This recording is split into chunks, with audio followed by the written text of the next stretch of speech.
Welcome to Agape, where we talk about love, the awareness and acceptance of our wholeness. Here at Agape, we teach a practical spirituality. There's no dogma. We don't have the rules. We understand that we've been given the freedom to create. We teach from the science of mind, which teaches the law of cause and effect. We practice a bit of Zen, accepting what is, understanding that our preferences cause us our suffering.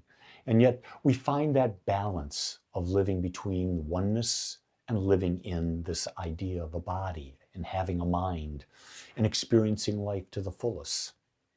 I truly believe that our purpose in life is to experience as much of it as we can, understanding that it's just an experience and we get to observe it. We get to have that experience. And why not taste all that we can possibly taste? What other reason could there be? So with that, let's take a moment and let's become still. I invite you to come to a comfortable seated upright position, your back straight, hands gently resting on your lap. Close your eyes. Begin to bring your focus to your breath. Take a conscious, deep breath in. And now gently, slowly, and fully, completely release your breath. Again, take a deep breath in. And slowly release it and feel yourself beginning to relax. Again, one more deep breath in. That's it. You're doing great. And now fully release it. Become fully present right here and right now. Notice that thoughts are coming in and going out. But you're not attaching to them. You're not analyzing. You're not judging. You're simply witnessing. And as you witness, realize that that level of awareness that is witnessing is the same level of awareness that is always there. It's just being hidden behind the illusions that the mind creates. And so from that perspective, let go of any attachments, any ideas, so that you're open to receive new information that empowers you, information that gives you greater clarity, information that allows you to be free from your past and be in the present moment. And just breathe for a few moments in this energy, in this space, knowing that whatever has happened in the past is no longer relevant. You've taken what you needed to know and now you let it go. You're not focusing on the future because the future does not exist. There's just now. And in this now, you are whole, you are perfect, and you are complete. You are love, and you are lovable. And so from this state, start to come back. Come back to this time, to this place, to your body. And when you're ready, gently and lovingly open your eyes, becoming fully present in this now, fully available and ready to receive. Today, I thought I'd talk about freedom. And what I've come to understand is true freedom is the freedom from self-judgment. And so when I was exploring this, I was asking myself questions. The biggest question I asked was, who's the harshest judge I've ever met? Well, I came and knew my parents judged me, but it wasn't them. I know that my past is not the greatest judge of me. It's not society. What I realized that the only true judge of me is the voice inside of me. I am my greatest critic. I'm the greatest judge. And you know, it's like I live in a courtroom. And most people don't realize that there's a courtroom going on. There's a jury, there's a trial, there's all of this going on in your own head. And we don't realize that we're on trial every day. And when we're on trial, it's our mind is the judge. The past is the evidence. The self is the defendant. And we're guilty as a default verdict. That's what's going on all the time. We're always guilty in our own mind. It's the only court where the judge, the jury, the prosecutor are all the same person. It's the person being judged. You're all of that, all at the same time. And we don't realize that. You see, here's the great misunderstanding.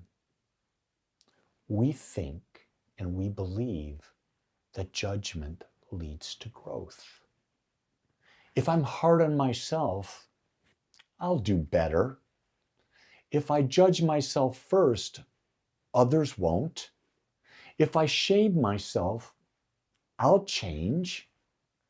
This belief keeps people stuck while they think they're being responsible.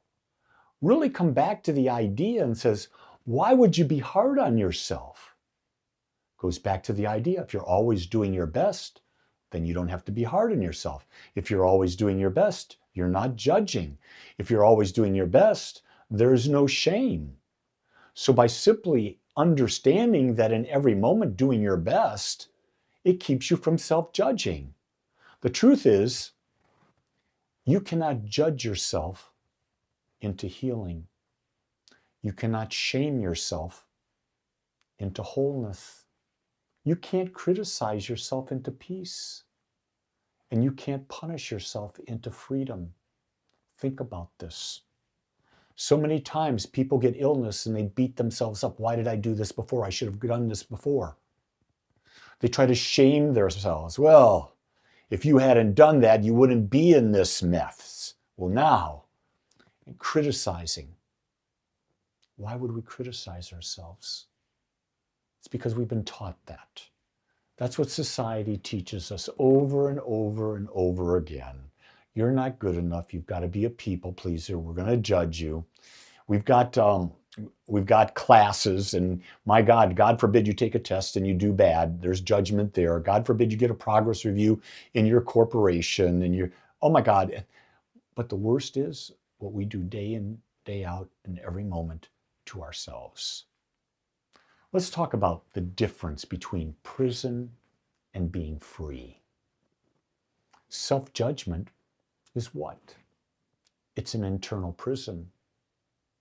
It's the circumstances that we're experiencing don't imprison us. Other people don't imprison us.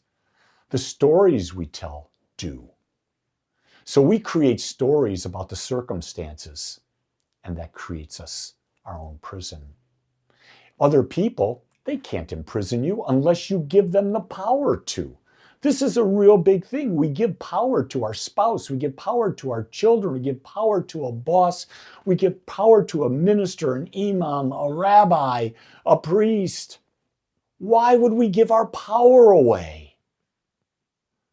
At the end of the day, the only thing that matters is our own opinion about ourselves. Do you get that? That's the only opinion that matters. And when we stop judging ourselves, guess what we do? We give ourselves freedom.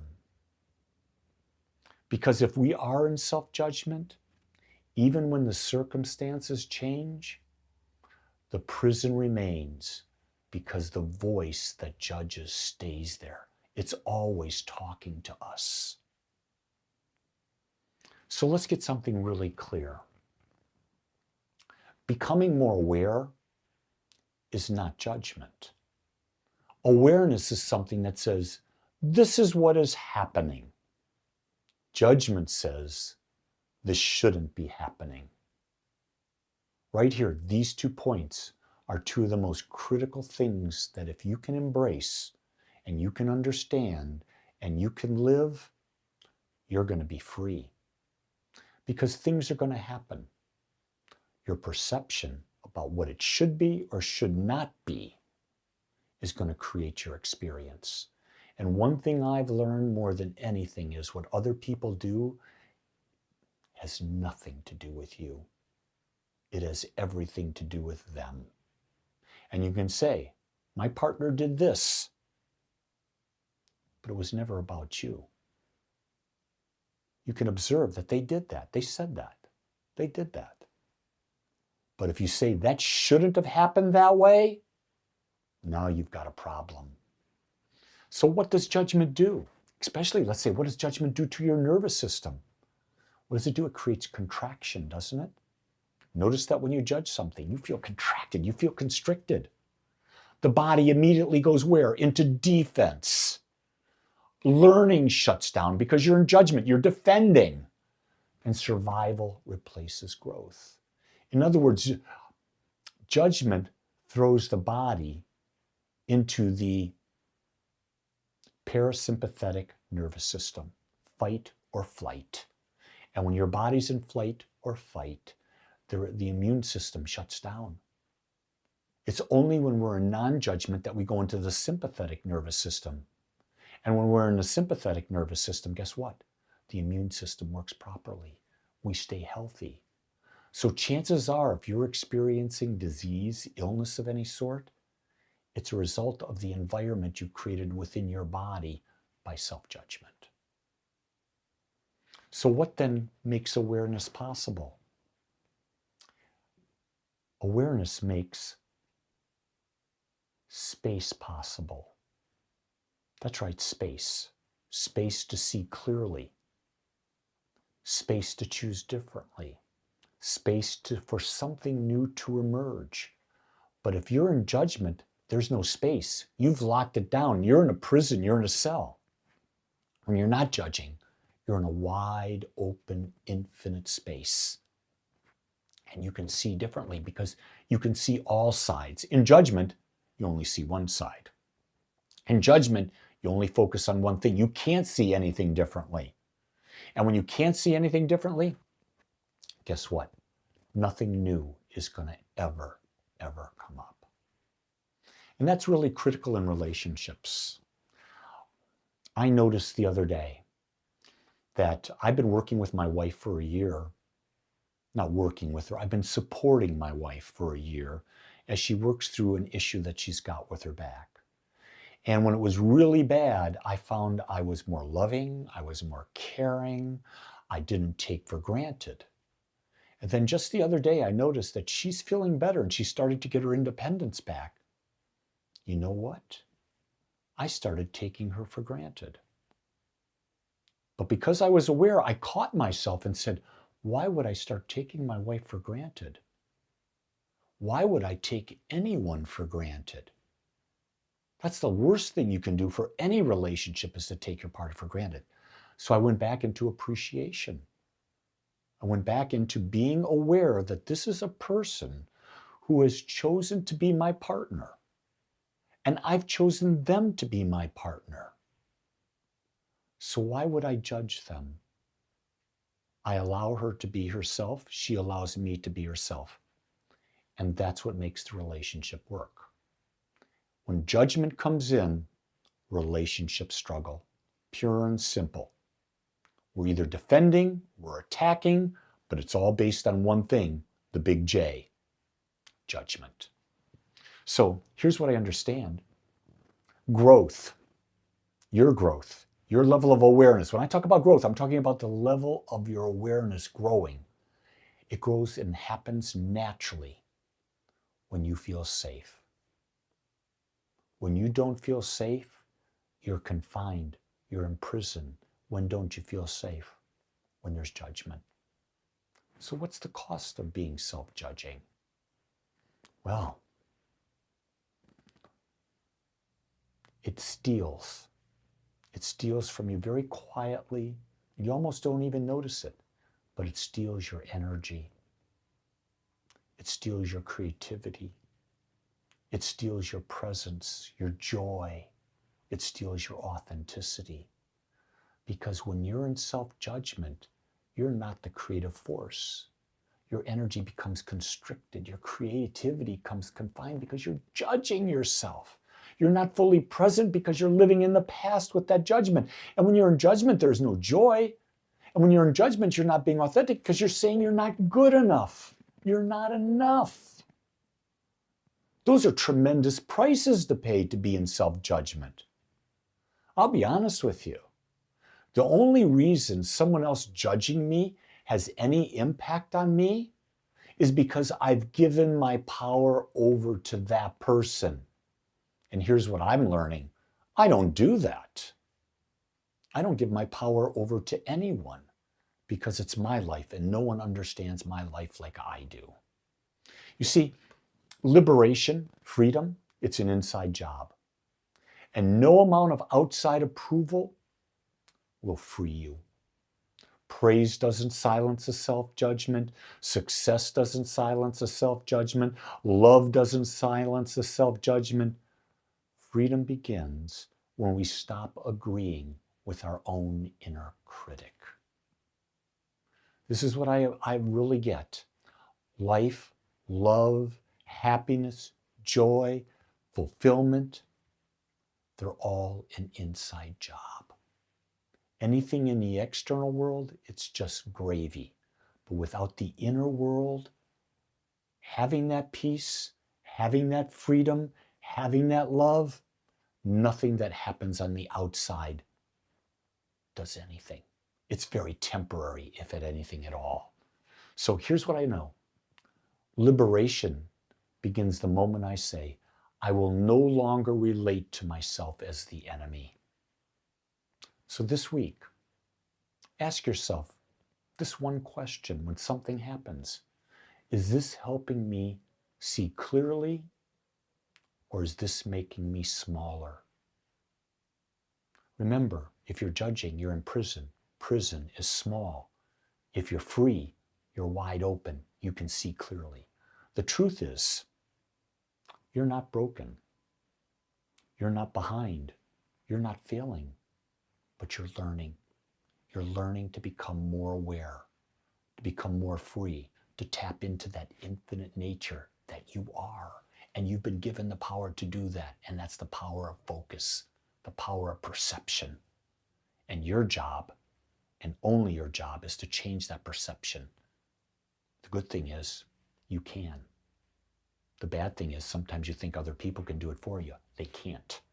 Only you can do that work. You see, when we stop self-judging, we're free to live. And isn't that why we're here? To live as fully and completely and beautifully and openly as we possibly can. Let's do this together. Let's stop self-judging. And when we do that, we can stop judging others. And man, what a world we will create for ourselves. Well, I want to thank you. Thank you for joining me today. I know that there's a lot to unpack here, and I would invite you that if you know people would be interested, share this message with them. Also, go to agapespiritualcenter.com, check out our calendar, see all the events that you can plug into, and sign up there for my daily thought and my weekly newsletter. This way you'll be kept informed of everything going on. And if this message really touched your heart, I invite you to hit the giving tab, make a donation so that we continue to bring this message and reach greater and greater numbers of people. We're not here to build a fancy building, a temple, anything like that. That's not what this is. This is simply bringing a message of love into the world so that people can become self-empowered and create their dream life. I want to thank you and wish you the best.